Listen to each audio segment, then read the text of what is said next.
ఇప్పుడు బీఆర్ఎస్ కావచ్చు, జయరాం రమేష్ కావచ్చు, యోగి గారు కావచ్చు, ఇట్లా రకరకాలైనటువంటి ప్రతిపాదనలు అంటే మీరు ఇందాక చెప్పినట్టయితే రాష్ట్రాల్లో ఉన్నటువంటి నియోజకవర్గాల సైజ్ ఎక్కువగా ఉన్నప్పుడు దాంట్లో నుంచి అంటే ఎమ్మెల్యేలుగా కొంతమంది పెంచడం, కొన్ని అయితే ఆర్టికల్ 3 ప్రకారంగా రాష్ట్రాలని విభజించి ఇట్లా చేసుకోవచ్చు అనడం, ఇంకొంతమంది అయితే 36% ఏదైతే ఆదాయం మనం స్టేట్ నుంచి ఇస్తున్నామో ఆ ప్రకారం ఇవ్వడం, ఇంకొంతమంది అయితే 19% ఏదైతే ఉందో ఆ ప్రకారంగా మనం మాకు ఈ ఎంపీలు ఇవ్వండి అని, అంటే రకరకాలటువంటి ప్రతిపాదన. మీరు అన్నట్టు ఇమీడియట్గా ఒక పరిష్కారం అయితే రాకపోవచ్చు.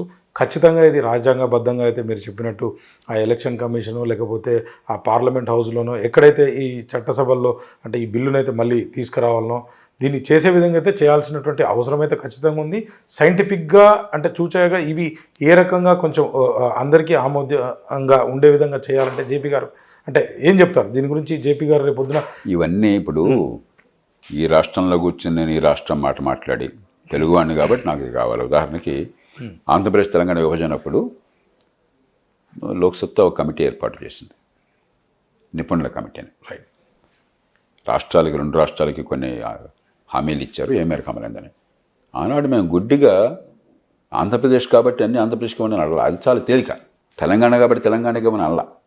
అప్పుడు మీ మాటకి పెద్ద విలువ ఉండదు. మీరు మాట చెప్తారు, ఇంకో రాష్ట్రం కూడా వాడికి కావాలంటాడు. తుంగభద్ర నీళ్ళు ఉన్నాయి, కర్ణాటక కూడా పోతే ఒక్క నీళ్ళు కిందకెళ్ళని అంటాడు, ఆంధ్రప్రదేశ్ పోతే ఒక్క నీళ్ళు రాకపోతే ఊరుకొని అంటాడు, కావేరీ జలం ఉంది, కర్ణాటక పోతే మా పొలాలు ఎండిపోతున్నా మేము అంటాడు. వాడు పేట్రియాటు, రాజకీయంగా పెద్ద పర్పస్ సాధిస్తాడు. తమిళనాడులో అదే పార్టీ వాడు వచ్చి ఇక్కడ రాకపోతే ఊరుకొని అంటాడు, వాడు పెద్ద పేట్రియాటు. కాబట్టి ఇది చాలా తేలిక. మన రాష్ట్రము, నా భాష, నా ప్రాంతము, నదీ జలాల్లో నా వాటా, ఇలా జనాన్ని రెచ్చగొట్టడం చాలా చవకబారైన పని. దానికి పెద్ద తెలివితేటలు అక్కర్లేదు, విశ్వసనీయత అక్కర్లేదు. మనం ఒకటి మన ప్రయోజనాలను కాపాడుకోవాలి. దక్షిణాది రాష్ట్రాలు కావచ్చు, పశ్చిమ రాష్ట్రాలు కావచ్చు, తూర్పు రాష్ట్రాలు కావచ్చు. 2 ఏకాభిప్రాయాన్ని దేశంలో సాధించాలి. 3 దేశ ఐక్యతని కాపాడాలి. 4 దేశ భవిష్యత్తుని కాపాడాలి. ఇవన్నీ కాపాడాలంటే ఇలాగే చేయండి అని నాలాంటి వాళ్ళని కూడా నోటుకొచ్చినట్టు మాట్లాడితే సరైనది కాదు.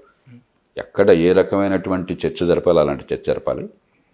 అందరినీ ఒప్పించాలి. ఒక కన్సీలియేషన్, అన్ని ప్రయోజనాలని కూడా సమన్వయం చేయాలి. ఈ దేశ భవిష్యత్తుని కాపాడే మంచి ఫలితాలు తీసుకోవాలి. దానికోసం మరి గతంలో 1924 రాజ్యాంగ సవరణ 2003లో వచ్చింది. 2000 నుంచి ఆ తతంగం జరిగింది.